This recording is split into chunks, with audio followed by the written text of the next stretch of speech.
masih ada waktu sampai jam 12 ya. Jadi ada waktu sekitar 33 menit ya. Jadi kalau itu misalnya nanti ada 3 penanggap dan 10 menitan pas ada 3.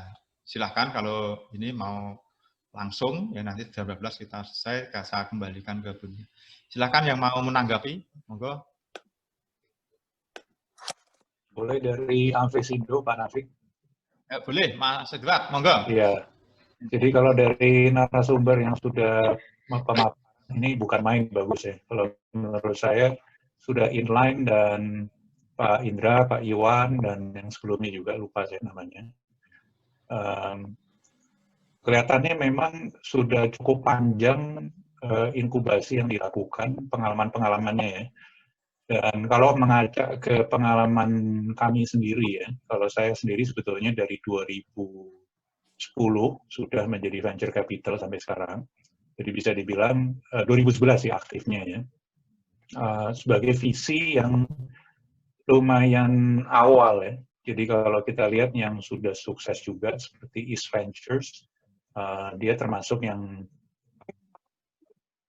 dia sudah sangat aktif ya.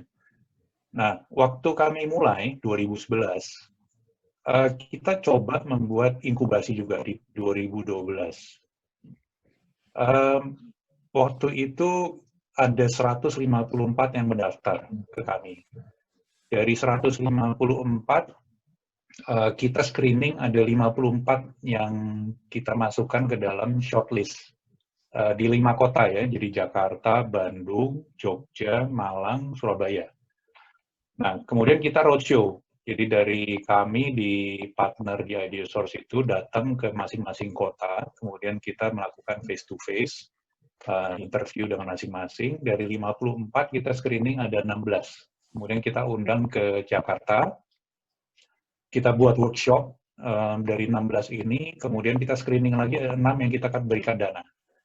Nah, karena kita baru punya pengalaman sebagai venture capital bisa dibilang 1 tahun ya, 2011 masuk ke 2012. Jadi ini pengalaman yang kurang baik dari kami sebagai inkubator. Ya, jadi kita berikan dana itu terlalu kecil ternyata. Rata-rata tuh antara 5.000 US sampai 25.000 US.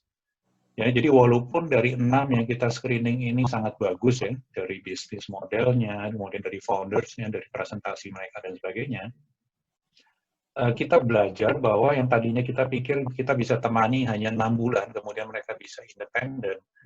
Kenyataannya tidak. Ya, jadi mereka ini timnya ada yang kadang-kadang masih bekerja di bank, kemudian menjadi CFO, kemudian ada yang dedicated tapi hanya 1 dari 4 founder dan sebagainya. Setelah 6 bulan, ternyata kita mesti extend sampai setahun. Dan setelah setahun, mereka belum punya product market fit, sehingga waktu mereka mau melakukan fundraising berikutnya telat.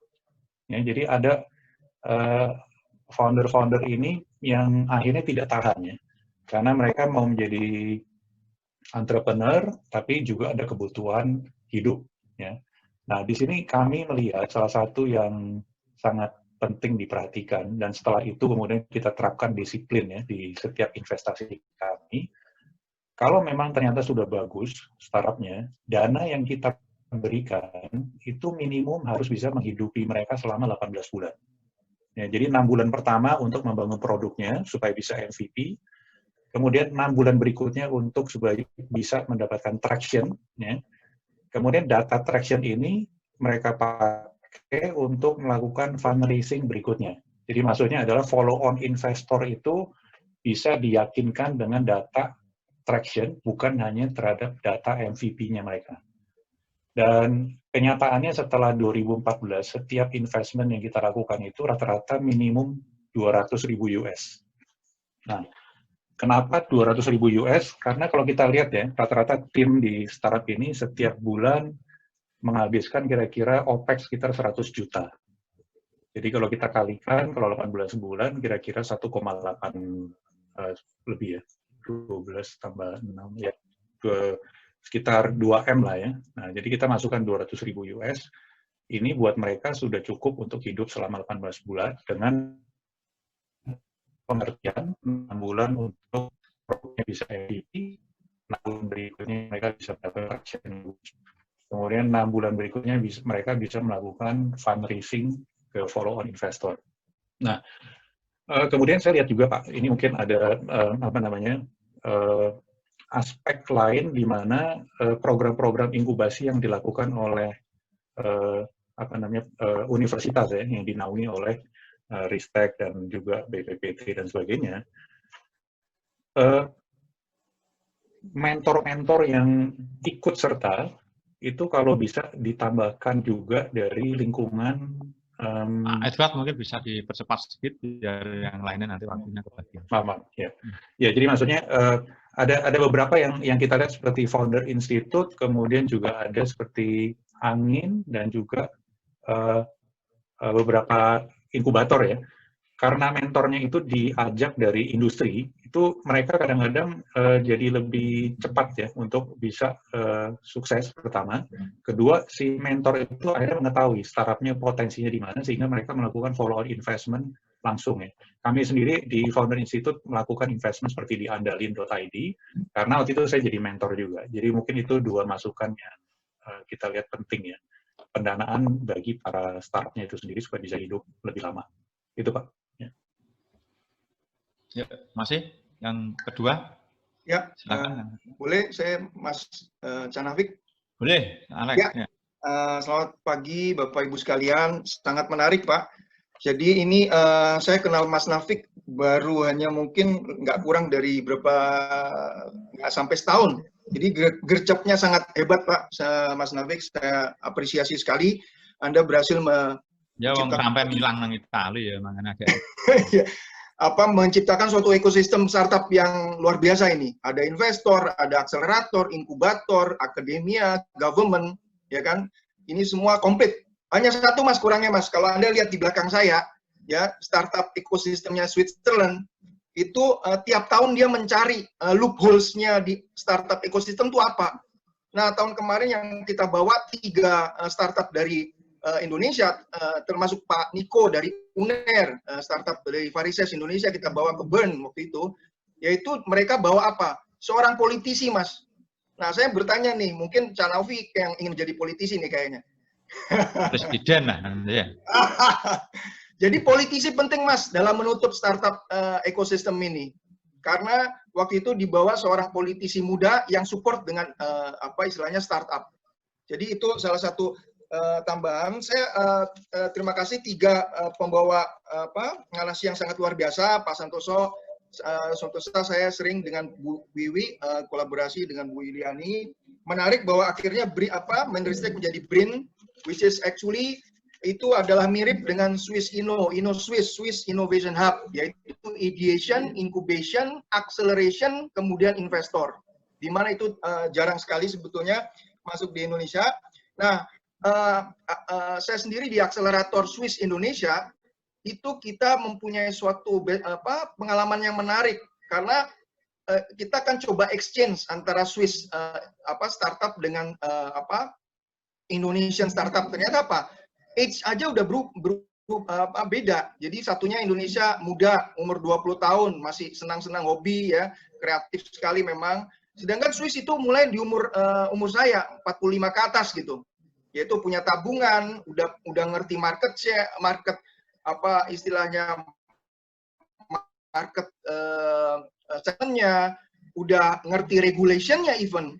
Jadi waktu kita undang si Swiss startup ke Indonesia, dia udah ketemu langsung bosnya BPJS, Pak Jenderal Doni Modardo, ya kan, BNPB, semuanya sudah dengan high decision level di Indonesia.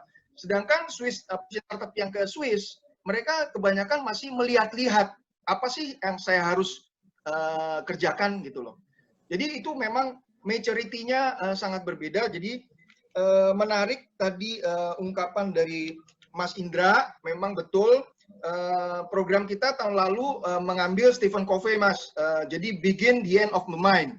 Jadi memulai dari akhir dari suatu pemikiran dari suatu which is the end of the mind-nya adalah investor begitu. Jadi banyak startup di sini juga seperti tadi kata Pak Edward, mereka mengetuk pintu yang salah. Padahal investor itu sangat spesifik, either itu impact investor, apakah dia venture capital, apakah dia family investor, ataukah dia corporate. Jadi menarik juga mungkin nextnya Pak Cak Nafik, corporate bisa di-involve juga di sini. Karena terus terang saya malah kaget dengan corporate, saya nggak usah sebutkan, ketika kita presentasi di corporate, mereka tertarik, ingin bekerja sama, tapi kemudian mereka ingin malah minta order dari kami startup gitu. Karena saya coba bantu sekarang beberapa startup, dan ternyata malah perusahaan besar itu malah minta order dari startup gitu. Jadi kadang-kadang mindset dari corporate di Indonesia sendiri masih belum ngerti juga apa itu startup, dan banyak sekali corporate yang investasi ke startup malah mematikan startup itu.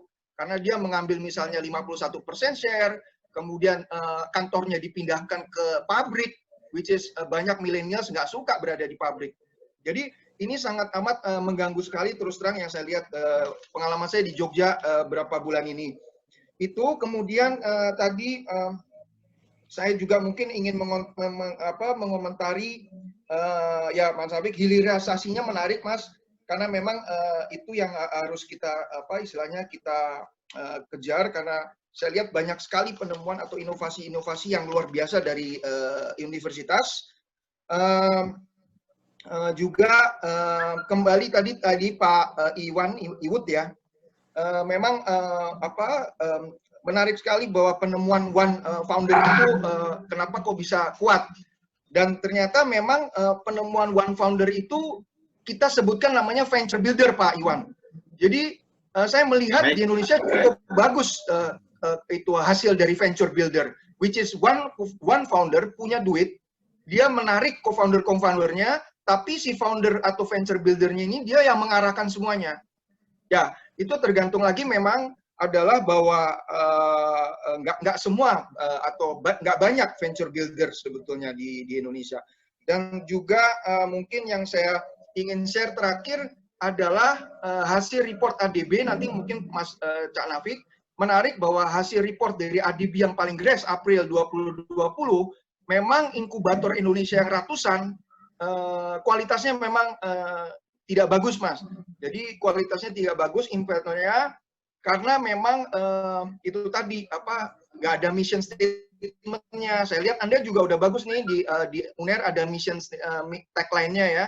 Jadi tagline-nya excellent in morality ya, kalau nggak salah. Nah mungkin yes, with morality itu juga menarik karena itu menjadi nggak, kalau saya mengambil istilahnya Mbak Aksania, bahwa itu juga nggak menjadi disruptif, instead of maybe more incremental gitu loh. Nah itu nanti kan menjadi pertanyaan juga bagi tenan-tenan yang masuk ke inkubatornya UNER, apakah nantinya mereka yang lebih ke incremental, which is more like social and so on, atau yang punya disruptive idea. Nah itu tagline itu penting di sana. Jadi ini hasil dari ADB, dia mengemukakan bahwa di 111 inkubator topnya Amerika, itu memang salah satunya mission, kemudian yang kedua bahwa mentornya juga mesti jelas sebetulnya. Siapa-siapa tadi mentornya yang disebutkan oleh Pak Enwar, orang-orangnya harus siapa, misalnya Dr. Rafiq, atau harus jelas siapa mentor-mentornya. Kemudian memang istilahnya biasanya inkubator itu juga punya revenue ya yang untuk di-create untuk para tenannya, kemudian harus ada business matching network-nya, EO-nya harus ada, event organizer-nya. Kemudian intellectual property-nya transfers of TOT office ya, transfer of patent office-nya mesti harus ada juga. Jadi ada beberapa memang kriteria yang cukup panjang nih. Laporannya sekitar 120 halaman Pak Nafik, nanti saya bisa share. Dan juga ini ada 4 inkubator yang akhirnya masuk dalam penilaian dan tetap masih mendapatkan juga ada negatif penilaiannya. Misalnya kayak saya sebutkan aja, misalnya di Bogor itu kekurangannya adalah marketing activity-nya kurang, atau misalnya lawan Anda di Surabaya terlalu sangat teknis sehingga banyak akhirnya hasil akhirnya seperti tadi yang dikatakan nggak dilanjutkan, karena kebanyakan inkubator itu para pemainnya, co-founder semua ingin mencari pekerjaan, malah jadi pegawai negeri dan sebagainya, akhirnya ditinggal startupnya. Jadi memang kalau saya bisa tutup, mungkin tantangannya luar biasa cukup besar. Dan terakhir saya mau katakan, sebetulnya ini menarik karena sebetulnya waktu saya memulai akselerator tahun lalu di Surabaya, saya sebenarnya kecewa, Mas. Karena saya melihat memang di Surabaya, jadi mungkin nggak Jawa Timur ya, Pak Iwan. Jadi kalau di Surabaya saya lihat memang waktu itu dinding-dinding, ini langsung saya to the point aja deh, karena ini untuk ke kemaslahatan atau ke akselerasian kita bersama. Jadi masih ada dinding-dinding yang cukup kuat. Nah, ini mungkin Mas Nafik mencoba melumerkan dinding-dinding ini, yang dimana tadi inisiasi kolaborasi itu yang menjadi penting. Dan terakhir adalah memang perlunya suatu edukasi peranan role baru yang timbul. Jadi kalau misalnya di desain mebel atau furniture itu namanya art director, sedangkan kalau di startup perlu namanya growth hacker, Mas Canafik dan Ibu Baba sekalian. Jadi kita nggak punya growth hacker selama ini. Jadi begitu si founder masuk dengan dana katakanlah 100 juta, mereka kebingungan mau ngapain nih dengan uang sebanyak ini gitu. Jadi fund aja masuk itu bagus, tapi who will going to organize this fund, which is in Europe, atau saya masuk startup 2009 itu namanya growth hacker. Memang perjalanan di Eropa juga panjang, Pak, karena 2009 krisis Eropa itu kita create co-working, gagal, kemudian kita tambah dengan akademia jadi incubator dan sebagainya. Jadi butuh waktu cukup lama, sekitar 10 tahun untuk mencapai situasi Eropa yang seperti ini.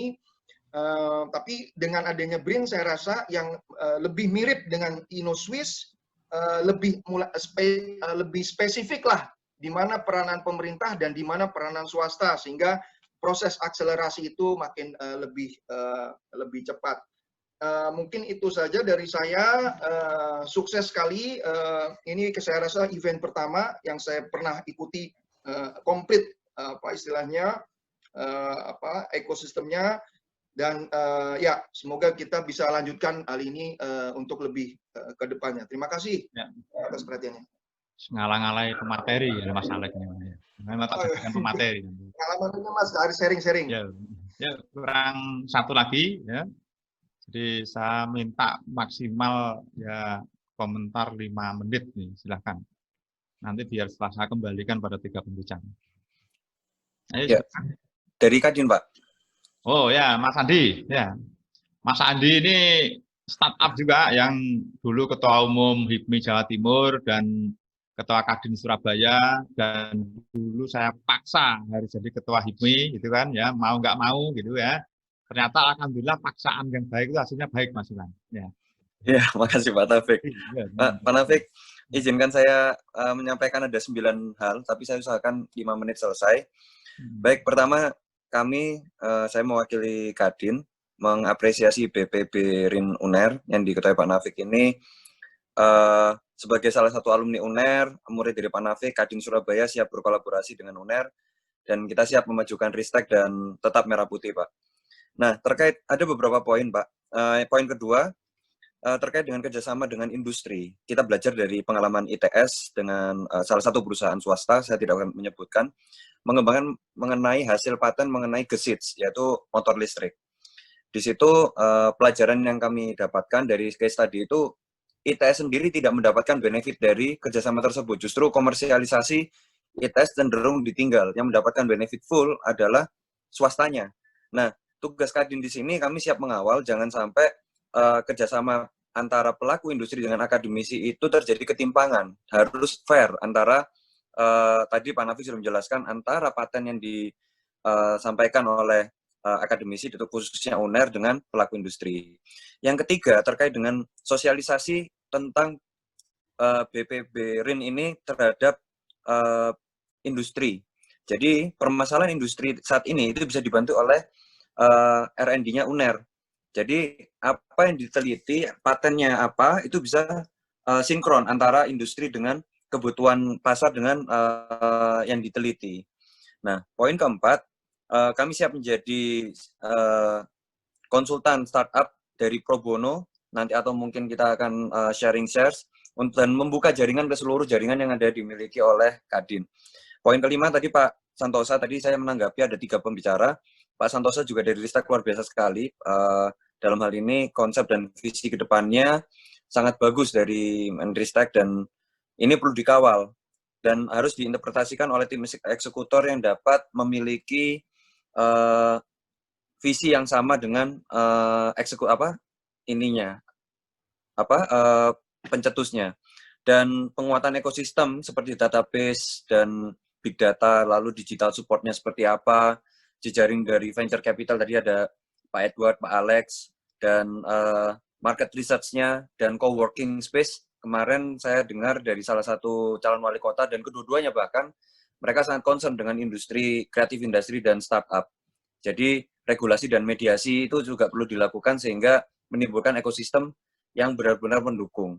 Nah, poin ke-6 tadi Mas Indra juga menyampaikan ada 5 startup storms, di mana kegagalan startup itu antara lain lack of correct business model, jadi bisnis modelnya tidak sesuai, lalu big client juga lose, lalu adanya shortage of cash flow, lalu kegagalan dari produk dan service, tadi saya ngutip juga, dan property damage dan lawsuits.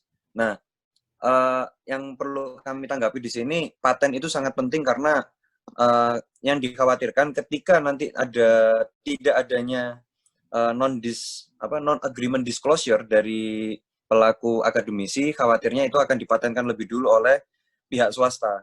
Nah, ini perlu dikawal juga, Pak. Apalagi Pak Nafik, jaringannya juga ke pemerintah sangat bagus.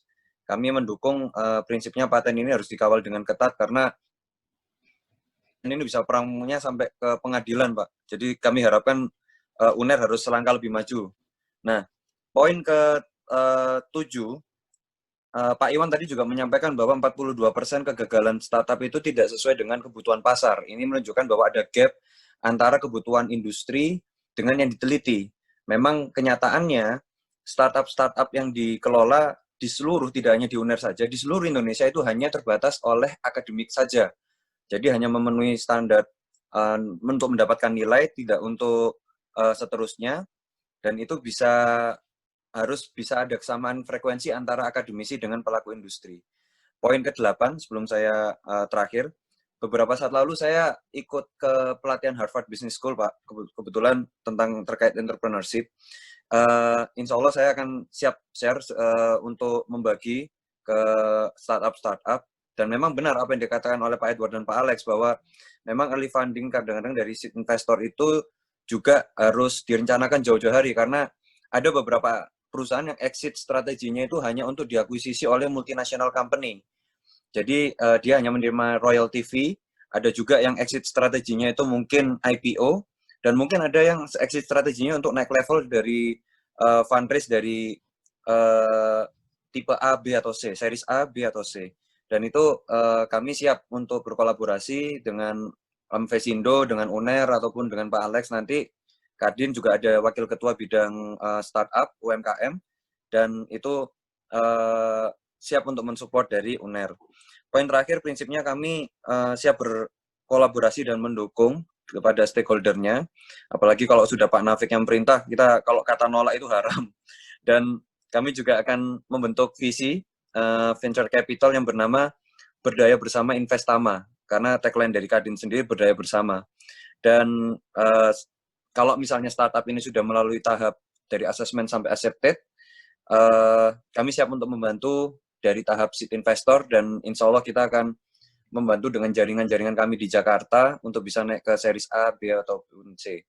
Mungkin hanya itu saja dari saya, Pak Nafik. Terima kasih, singkat jelas padat, kurang lebihnya mohon maaf. Wassalamualaikum warahmatullahi wabarakatuh. Assalamualaikum warahmatullahi wabarakatuh. Jadi poinnya ada 8 sesuai dengan plat mobilnya L8 gitu ya. Jadi itu kita masih ada waktu sebelum saya kembalikan ke Bunia, karena setelah ini kan nanti akan FGD dipimpin oleh Bunia dan semua penanggap yang sudah kita undang akan memberikan tanggapan ya. Jadi kita sekarang ada waktu 9 menit. Saya minta dari 3 pemateri yang pertama memberikan tanggapan 3 menitan, itu aja ya. Di pas nanti jam 12 saya kembalikan ke Bunia. Monggo Pak San dulu, mungkin. Terima kasih. Tadi yang Pak Ismawan, Vesindo, jadi Kalau mentoring nanti mungkin lebih baik ditanya oleh Pak Indra Purnama, karena kita memang mengharapkan inkubator itu mempunyai mentor yang qualified, tapi terlepas dari itu memang nanti kami akan mencoba menghadirkan mentor untuk sifatnya itu mentoring online, dan mentor online ini sedang kami desain kira-kira siapa yang bisa mengawal perjalanan beberapa startup ke depan. Kemudian yang kedua, pembiayaan ada beberapa tahap, Pak Ismawan. Jadi pada tahap pertama yang memang tidak begitu besar, karena kita pengen melihat bagaimana ide itu apakah bisa diwujudkan atau enggak. Kemudian tahap kedua yang mungkin agak besar, sekitar 500 juta setiap tahun untuk kita melihat model bisnisnya. Nah, yang tahap ketiga ini yang mungkin cukup besar, karena kita harapkan tahap ketiga itu ada pendanaan juga dari mitra. Jadi kita akan pendanaan yang dari kita sekitar maksimum 1M, kita harapkan kemudian dari mitra yang nanti akan sebagai investor juga 50-50.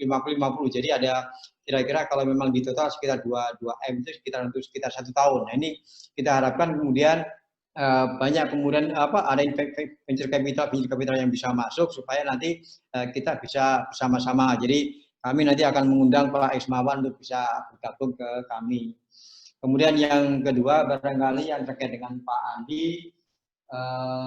Memang betul Pak Andi, jadi kami sudah mencoba ada beberapa venture capital yang pengen kemudian ada beberapa topik startup yang akan kita tawarkan kepada publik yang memang produk startup itu dibutuhkan oleh industri. Ada satu stage rantai yang kemudian endingnya itu ada di industri. Jadi kira-kira itu sedikit yang bisa kami sampaikan. Kalau Pak Alex nanti terima kasih update infonya, nanti akan kami gunakan sebagai dasar diskusi dengan teman-teman IB yang di sini ada salah satu komandannya adalah Pak Indra Purnama. Kira-kira itu dulu yang bisa kami sampaikan, Pak Nafik. Terima kasih. Semoga Mas Indra. Baik, terima kasih Pak Nafik. Ya, saya rasa jadi semakin lengkap ya Pak dengan pendapat dari 3 orang penanggap tadi, Pak Edward, Pak Andi, dan Pak Alex.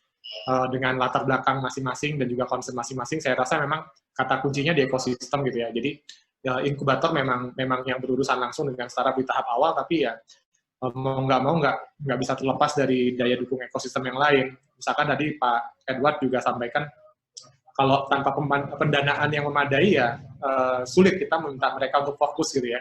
Bagaimana mereka bisa fokus hanya untuk ngurusin startup kalau kebutuhan dasarnya nggak terpenuhi gitu ya.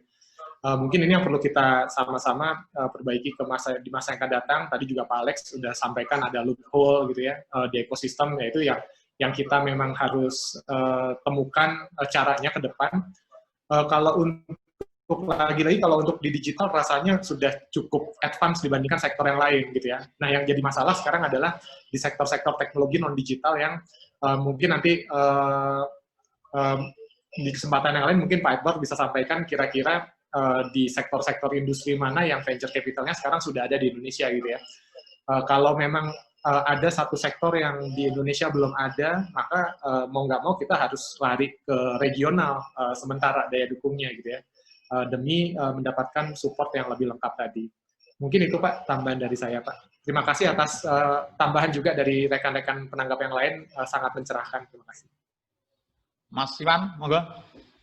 Ya Pak, wah ini saya kira Pak dari tanggapan dari Pak Edward, Pak Alex dan juga Pak Andi, meskipun singkat, tapi kalau anak milenial sekarang itu bilang daging semua Pak.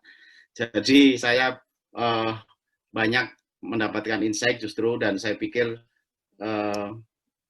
beberapa harus dicoba diterapkan tadi, saran dari Pak Alex tadi juga, dan saya mungkin merekomendasikan Pak Nafik ini justru untuk kapan-kapan mungkin memperdengarkan atau mentoring startupnya kepada mereka beliau ini yang memang punya wawasan yang sangat bagus saya kira untuk mereka dengar, khususnya di exit strategi, mereka supaya mendengar langsung, ketemu pada visi langsung, bagaimana dari awal itu langsung mendengar kira-kira rute Anda itu seperti apa. Nah, ini program-program pendampingan mungkin harus dirubah ke arah ke sana. Jadi jangkauan mereka ke depan sudah harus dilihat sekarang. Nah, beliau-beliau ini saya kira bisa menyampaikan. Terima kasih, Pak.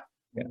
Masih, Mas Iwan. Memang nanti bahwa kita mulai menggunakan yang mendampingi kita adalah mereka yang praktisi dan mereka sukses berbisnis. Jadi dia bisa memberikan ilmunya selama mengelola bisnis dan menghadapi dinamikanya. Seperti Mas Andi ini kan Kadin Surabaya ini sekarang kan rata-rata Kadin itu anak-anak muda di bawah 30 tahun. Ya. Mereka sudah sukses berbisnis dan itu memang akan kita gandeng. Kalau saya ilmunya perintah ini Mas Iwan. Ya. Jadi ini perintah, lakukan ini, begitu kan. Jadi namanya perintah nggak ada bantahan. Ya. Gitu. Ya. Jadi ini kalau saya kira cukup, saya kembalikan ke Bu Aksania untuk melanjutkan karena kita sudah mengundang beberapa penanggap dan kita fokus ke kurikulum pendampingan. Ya. Jadi, semua pembicara ya dan pemateri juga sekaligus narasumber dan para yang menanggapi 3 orang dan semoga ini akan menjadi awal kita untuk membangun mindset baru dalam bagaimana melahirkan startup. Karena selama ini mungkin banyak kita ini mindset kita dari perguruan tinggi ya banyak menggunakan teori begitu ya. Sekarang teorinya mungkin katakanlah kita kurangi, prakteknya kita perbanyak, yaitu dengan cara banyak melibatkan mereka para praktisi begitu. Dan kami Mas Iwan mulai tahun ini memberlakukan semua startup yang ikut di kami harus berbadan hukum. Ya, mereka harus berbadan hukum minimal PT. Jadi kami adalah salah satu pemegang sahamnya. Ya. Jadi kalau PT kan bahwa kita bisa salah satu pemegang saham melalui tadi di grafik kami yaitu melalui holding company kita yaitu PT Dharma Putra Erlangga ya. Dan kami memang tidak akan banyak minta sahamnya karena kami sudah membina kamu selama 2 tahun, saya evaluasi nilainya sekian ya. Karena kan PT juga syaratnya minimal 2 pemegang saham.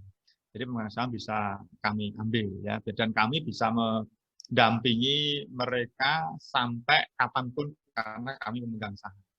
Ya, dan itu bagian komitmen kami untuk melahirkan pengusaha yang mereka merah putih gitu. Ya.